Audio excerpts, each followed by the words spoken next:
Alhamdulillah wahdahu wassalatu wassalamu ala man la nabiyya ba'da wa ba'du. Assalamualaikum warahmatullahi wabarakatuh. Alhamdulillah, napakagandang aya na binasa ng ating mahal na Sheikh a while ago, yung pangalawang tayo natin, yung Suratul Asr na tinatawag. Alhamdulillah.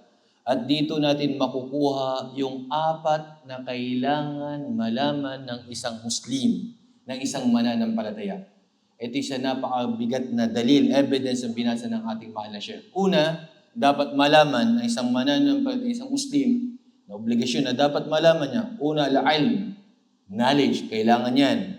Pangalawa, al-amalu bih, ang pagsasabuhay na ito. Ang pangatlo, ad-da'watu ilay, ibig sabihin pagbabahagi na ito. At ang pang-apat, as-sabr, pang-apat ito yung pagtitiis. At ito yung dalil evidence na binasa ng ating mahal na Sheikh kanina, alhamdulillah. Wal asr, sinabi ng tunay na si Allah ay nanumpas sa tinatawag na panahon.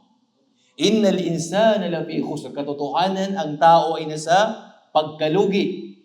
Khusran, ibig sabihin nasa kalugihan, except sa mga tao na mga mananampalataya, naniniwala kay Allah subhanahu wa ta'ala at gumagawa ng kabutihan, nagpapayuhan ng katotohanan at nagpapayuhan ng pagtitiis. At ito ang kailangan ng isang mananampalataya, ng isang Muslim. Una, na kailangan magkaroon siya ng knowledge, magkaroon siya ng kaalaman. Dapat makilala na sinong dakilang tagapaglikha, sinong Panginoon niya, sino si Propeta Muhammad, anong relihiyon niya meron siya. Dahil may alam tayo sa mga bagay nito, kapatid, magulang sa pananampalataya Islam. May knowledge tayo, may kaalaman tayo. Pangalawa, ang pagsasabuhay na ito, al-amalu bih, yung napag-aralan mo, nalaman mo, kailangan implement mo yun. Ang mga sahaba that time, pag nakamemorize sila, 10 aya, ini-implement nila agad. Sinasabuhay nila agad. Subhanallah. Ganun sila. Sinasabuhay. Kung anong kaalaman na meron ka, dapat isabuhay mo yan. At pangatlo, ang pagbabahagi nito, pag-share, pagdadawa. Okay? Ibahagi natin ang ganda ng Islam. Ibahagi natin ang ganda ng ating pananampalataya. Ipakilala natin sa kanila sinong Panginoon na yan. Pagbabahagi sa ating mga mahal sa buhay, sa mga tao sa paligid natin, sa mga kapitbahay natin. Pagbabahagi ng kaalaman. At pangatlo, ang pagtitiis. Isa ito sa napakagandang ikangay, tangan na dapat ng isang Muslim na dapat mananampalataya, ang pagkaroon ng pagtitiis. Ang pagtitiis kailangan sa pagsisik ng knowledge, kailangan magtiis ka. Hindi basta-basta.